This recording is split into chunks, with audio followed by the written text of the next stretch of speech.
you opted to go with Russ on the bench at the end of the game. What were you looking for there? What was the thinking behind that choice? So if you got something, if you got something to attack besides trying to shit out of iron skills,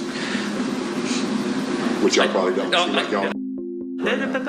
It finally happened, and this is kind of crazy because it's very consistent with the video we made a few days ago in regards to Frank Vogel being on the hot seat. We have a lot to get to in this video, guys, so quick reminder, we're giving away $500 to any of my Instagram followers. You just have to follow on IG and make sure you like and subscribe and turn on our notifications, because this is our 4th video in 2 days and I'm in the middle of moving, and that's not even stopping me. Now that we get all that out of the way, cue the intro.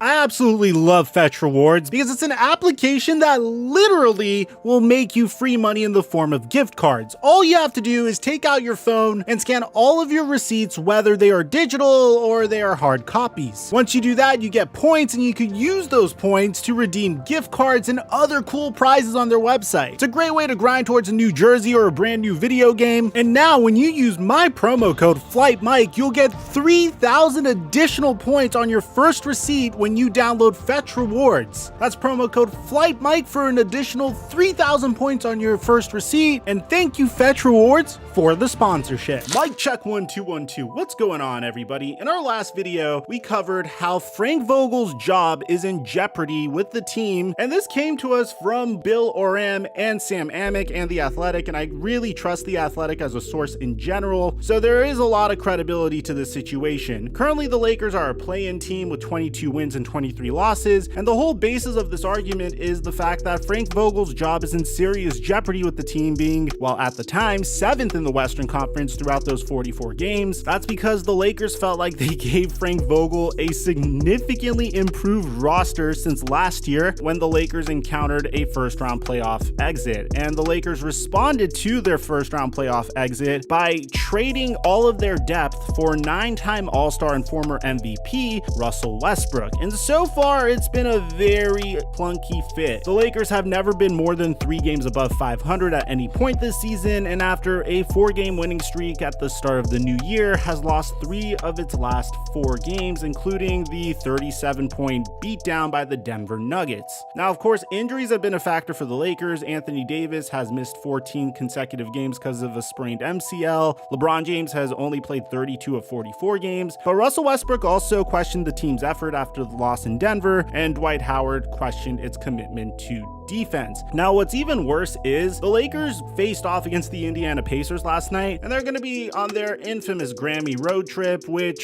features games against the Miami Heat, the Brooklyn Nets, and the Philadelphia 76ers. Bear in mind, the Lakers are just 7-11 on the road this season. So that's where we were so far, and last night's game against the Indiana Pacers was really freaking ugly. I mean, I'm going to be honest, it started out really well for Russell Westbrook. He came out and made his first 3 3-pointers, which was very promising. But the rest of the game was abysmal from both an offensive point of view and a defensive point of view. He finished the game shooting 5 of 17 from the field, 2 rebounds, 3 assists, 1 steal, and he was getting destroyed defensively, which resulted in him getting benched. The final straw, pushing the staff to honor their instinct to bench him, was when Caris LeVert blew by Russell Westbrook on defense for a layup with 7 minutes and 13 seconds left. There's also a lot of dispute, and the reason why this was significant apparently was because Frank Vogel emphasized how much Caris LeVert drives to the right and how you should favor your right side when you're defending him. But there's other arguments saying that there was a play where Russell Westbrook didn't box out. So there's a lot of arguments about the exact play where Russell Westbrook got benched, but there was multiple bad plays by Russell Westbrook that kind of resulted in Frank Vogel pulling him and putting him on the bench. When Frank Vogel was asked why he benched Russell Westbrook, it was a little bit more harsh, and I don't think he was as upfront as he could have been, because the answer to this question should have been, I'm coaching for my freaking job and the Lakers are considering firing me because I was given a big 3 that clearly doesn't have chemistry with one another and a bench that is primarily composed of players that are above the age of 35. But instead, Frank Vogel took the high road and said this. Even this response is kind of harsh. You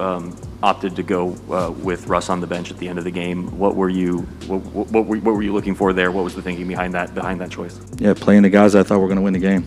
What's really funny about this is a couple of days ago, Russell Westbrook came out and said this about him potentially being traded. And this is according to The Athletic's Sam Amick, saying, "I never worry about getting traded. I do the job, I be professional. Every year my name is in trade rumors, and it never seeps into how I approach what I do." It's kind of what I was mentioning back there during the press conference. I see this game as so different in terms of how to use it to be able to impact things. Regardless of if a trade did happen or if it didn't happen, nothing's going to change my mentality or my purpose. I feel like I have a purpose that's bigger than basketball, and I always keep that as my forefront regardless of what happens inside pro sports. Russ gives a lot of sound bites that could be twisted to make him look like something that he is not. I mean, when he said he's allowed to turn the ball over, for example, that was taken the wrong way. And right here, if you wanted to twist his words, which I'm sure someone in the media will, you could say Russ clearly doesn't care about basketball because he feels like he has a greater purpose than basketball, which I'm not saying he's doing, but I'm just so desensitized to how the media handles this, so just be on the lookout for that. So as a result, Russ was so upset about what happened that he ended up avoiding the media altogether afterwards, which leads us to question what's going to happen next. There are two routes that the Lakers could go in. One is they need to make a significant trade, but making a trade for the Los Angeles Lakers right now is like doing a Rubik's Cube behind your back blindfolded. You have Russell Westbrook, whose value isn't really the greatest. You have Talon Horton-Tucker, which I guess you could dangle in front of some teams, and you have a bunch of second round picks and maybe like a first round pick a few years down the line. And the Lakers have been taking swings. They did offer 2 second round picks for Cam Reddish, but obviously the Knicks had a better package for the Atlanta Hawks, which is why they ended up taking that package instead. So the first thing you could do is try to trade Russell Westbrook for someone else, because at this point we've seen enough of a sample size, whether Anthony Davis is healthy, whether LeBron James is playing well or not playing well, and hell, even sometimes when Russell Westbrook's playing well, it doesn't seem to matter. This team is not going to win a championship, let alone gonna make it to the playoffs. And you don't have to be a genius to figure that out. If the Lakers went up against the Golden State Warriors in a playoff series, hell, even the Golden State Warriors without Klay Thompson, the Lakers would get swept. I mean, that would be the case with most of the teams that they would face off against in the playoffs, assuming they make it to the playoffs. And the Lakers do feel some sort of urgency because they need to make the most out of LeBron James's prime. Speaking of LeBron James, listen to what LeBron James had to say about this entire situation. How was Russ after the game? Is that the sort of thing that bothers him? Have you followed Russ throughout this season? Yeah. Would you think that would bother Russ not being in the late game? The next option is you could fire Frank Vogel, but what are you going to do? Replace him with David Fizdale? Is David Fizdale really an upgrade over Frank Vogel? Is this even Frank Vogel's fault? I mean, with all due respect, when you gave Frank Vogel the pieces he needed to win a championship, when the construction of the roster made sense and he had depth, then the Lakers were able to make a run. I firmly believe that the reason why the Lakers weren't successful last year was because they were dealing with injuries throughout the entire season, and by the time it came time for the playoffs, you had Anthony Davis that was injured. You had Dennis Schroeder that literally came back like 2 weeks before, and he was a bit rusty. And this isn't to make excuses, but the Lakers literally had like 2.5 to 3 months to get ready for last season, and the wheels started falling off towards the end of that season. I honestly think they should have potentially ran it back. I didn't think the trade for Russell Westbrook necessarily made sense, and now their head coach has a team that clearly doesn't work well together, and I don't really know how to solve this problem. I hope they figure it out. I think maybe bringing Russell Westbrook off of the bench would work, but would you really want a player making $47 million a year coming off of your bench? Or maybe start Russell Westbrook, but towards the last 5 or 6 minutes of the game, keep him out, or have him run with the bench a little bit more and less with LeBron James, and when Anthony Davis comes back, Anthony Davis. At this point, the Lakers need answers because there is no way this team is competitive at all, and firing your head coach that won you a championship 2 years ago in favor for a head coach that won 1 out of his 6 games with this exact same roster isn't the answer either. So let me know what your solution is in the comment section down below. Aside from that, I'm your boy Mike. I'm dropping our mic until our next upload.